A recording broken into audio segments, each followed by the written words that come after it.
Out here in Crystal River, doing a little yak fishing, hitting these oyster bars up. It's low tide right now, so I don't suspect a whole lot of anything's gonna be biting. We're running some live shrimp. I got this super trout shad that I'm supposed to be throwing, but I just haven't brung myself to actually slinging it yet. We got the lead weights on, light 1/8 ounce. So there is some lead being slung around here. But looks like we dodged some of that bad weather that was out there. I might turn this joker around for y'all. Take a look. That big pile of nasty. It's pushing southwest, so that's good. Hopefully when the tide turns, we get some reds start popping. And there's a pretty good kelp bed, probably about 60-70 yards out that way. I'm gonna try to throw up in there here in a little bit once the tide shifts, but for the time being, we're gonna hit these oyster bars, see what happens.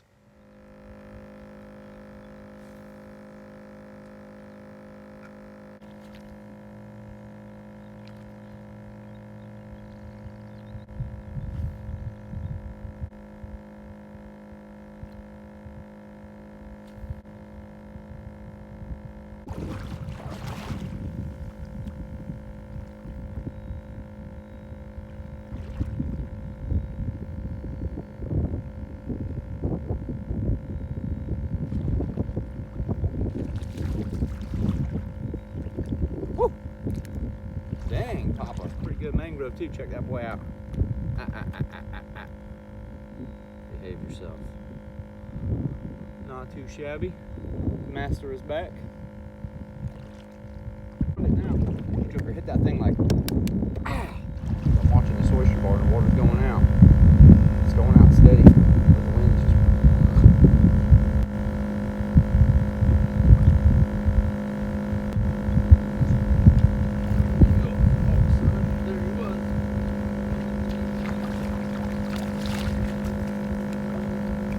That spot.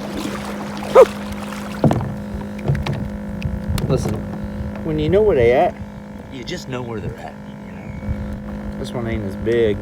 Good fishing, good times, Crystal River, Florida. Best place on earth. Now, here in about 15 minutes or so, I'm gonna go move on over to that other oyster bar with all that grass on top of it. Usually, there's some big reds running through there, and it's not a spot I normally record on or talk about, but it has been a guaranteed hole for, God, I don't know, about the last 7 years. So I might move on over there here in a minute and give it a shot, see if we can hook in some reds.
Fishing trip just got cut short on account of that good old Florida weather. But it was a pretty good day. Hooked into one red, which I didn't get to get on camera, but a ton of snapper. They're hitting, so when snapper season opens, it's gonna be game on. It's too bad about this rain all week, man. Woo! Just made it, buddy. Oh, golly, that's a wave. 2 more minutes. We wouldn't have made it. The reds ain't quite biting the way I want them. I think the one I hooked into is probably about 17 inches maybe. So I like to see some of them bigger ones start coming around, but just not quite right yet. I mean, they're out there though. It's just a matter of time before them big bull reds start rolling through. But dude, this is the big one. I seen it coming too. Yeah, no. Woo! What's going on, everybody? Just kind of sitting here in this completely disorganized garage of mine, which is stocked up on water and a couple coolers full of ice, which is not for hunting currently. It's because we're riding out Hurricane Ian. It's making a landfall here in about an hour or so, maybe a couple hours, or it already has. And we're just barely north of the main path of destruction. So we're not quite getting hammered yet, but we will be here by the end of the day.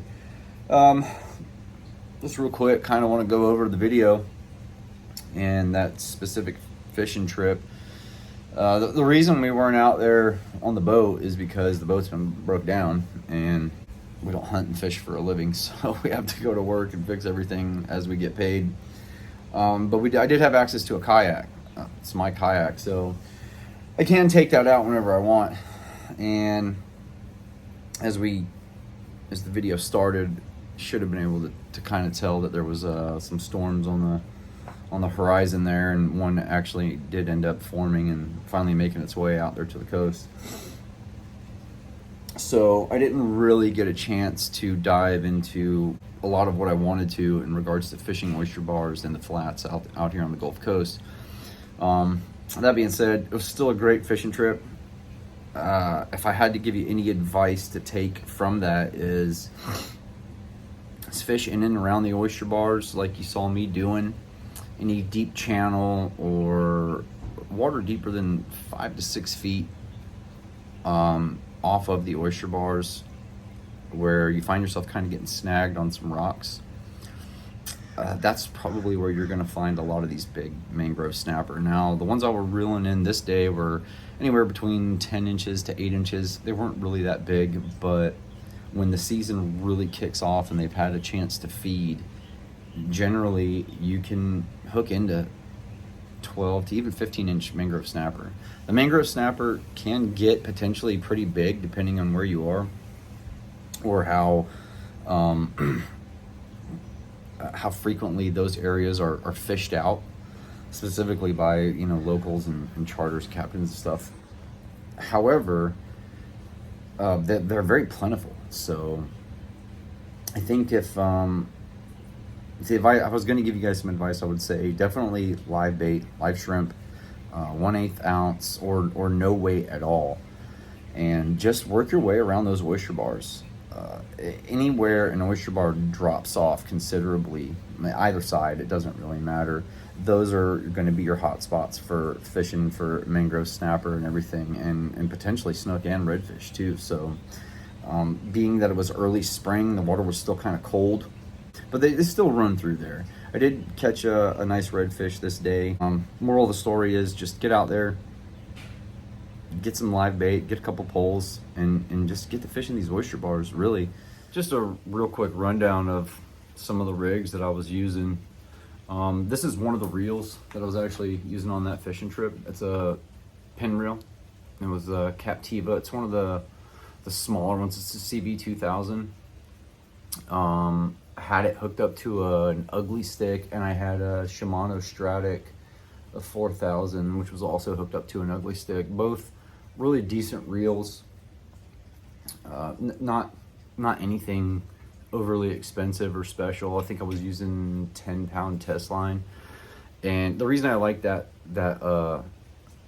light test is because you can set the drag to a moderate level on 10-pound test line with these smaller reels, and you can make these average size fish or slightly above average size fish really fun to catch. I don't find any enjoyment out of putting 30-pound test line, 30-pound braid on a CV2000 or a Shimano Stratic. And okay, ease up on the snacks. You gotta watch these kids out here destroying the fridge, being super bored, not being in school, and raiding all the hurricane supplies. I think back to what we were talking about, I think having those lighter tackle setups just makes those fun fighting fish a lot more, it makes them feel a lot more aggressive, and it makes it funner. Anybody can put 30-pound braid on, a Stratic 4000 and reel a nice 24-inch redfish in a matter of, 2 minutes to a minute and make that short fight just easy, simple, and in the boat. If you want to put a little challenge to it and make it fun, I would suggest using lighter test line. And the reason being is it's challenging. Can you reel in a 2.5-foot redfish on 10-pound test and not break the line? Do you have the finesse? Do you have the skills to do it? That's why me and my dad fish the way that we do. It just makes it more fun, I think.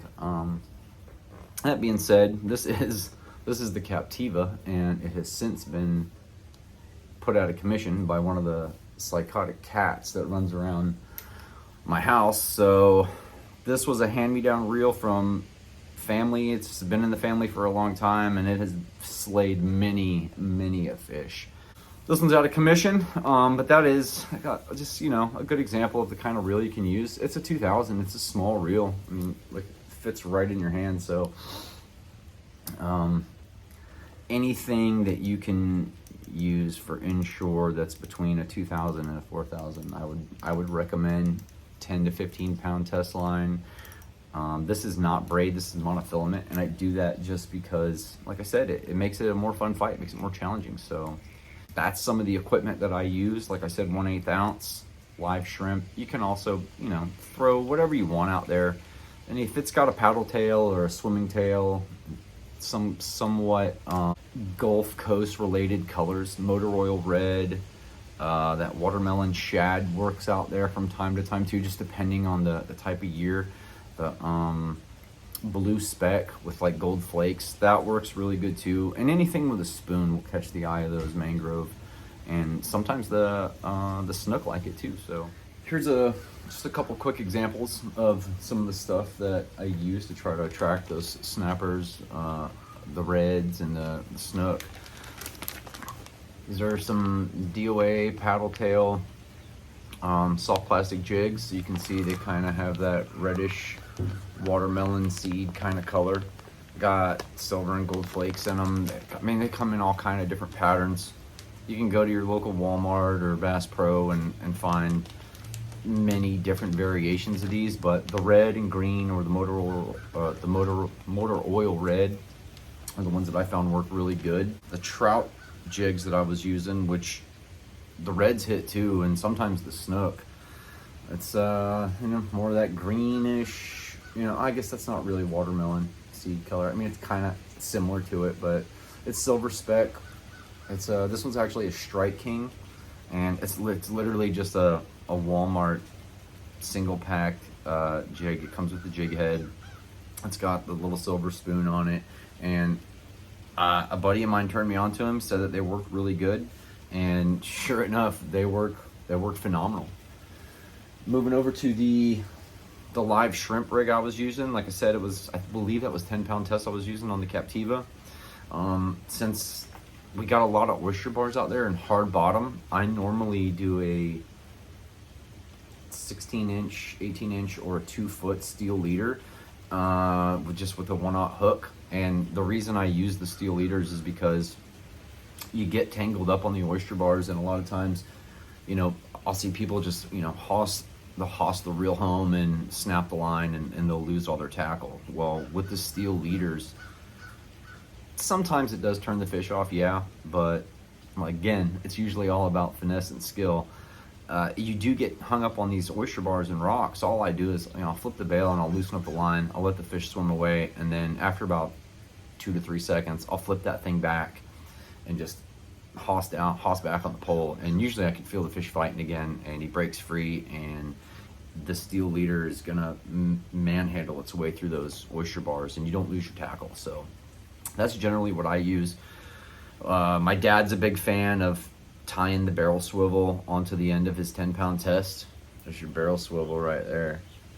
And he'll take 30-pound test monofilament and tie it to the other end and into his hook, and he'll use that sometimes. But the steel leaders really are a lifesaver when you're fishing rocky bottom, and mangrove snapper are the target fish, because what they like to do is they like to bite it and just run straight to the bottom, and they usually have some holes down in there and some little rock outcroppings, and they tuck up in there, and next thing you know, your 10-pound monofilament is hung up on an oyster bar, and you start hossing it, and pow, line gets snapped. So there's just a couple of 3 things that I use when I'm out there fishing the flats on oyster bars.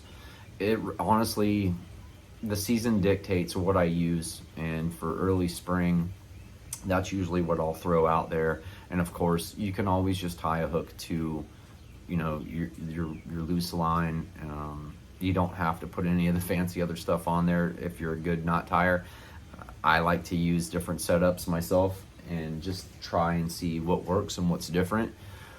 I do know fishermen that'll say they stay away from the steel leaders because the big fish won't hit it. I think it's total jive, because I've caught my biggest snook on 15-pound test line with a 2-foot steel leader, and it's a big black steel leader that's just plain as day there. And let me tell you what, man, that thing hit it like it was mad at the world. So just try different combinations and setups with your reels and your rods, and see what works and what works for you, what you like, what you don't like, and that's pretty much it. We're just gonna hang tight and probably crack a couple beers and wait for this thing to pass. And then once it passes and the wind's dead and died down, we're gonna get back in the woods and hunt some more deer. So like I said, I got a bunch of footage for you, a bunch of new videos, and I hope that you guys continue to watch. We appreciate anything that you guys have to comment, add, follow, share, either, whatever the case may be. We just appreciate you guys sticking with us and watching. So stay safe out there, always, and tune in next time.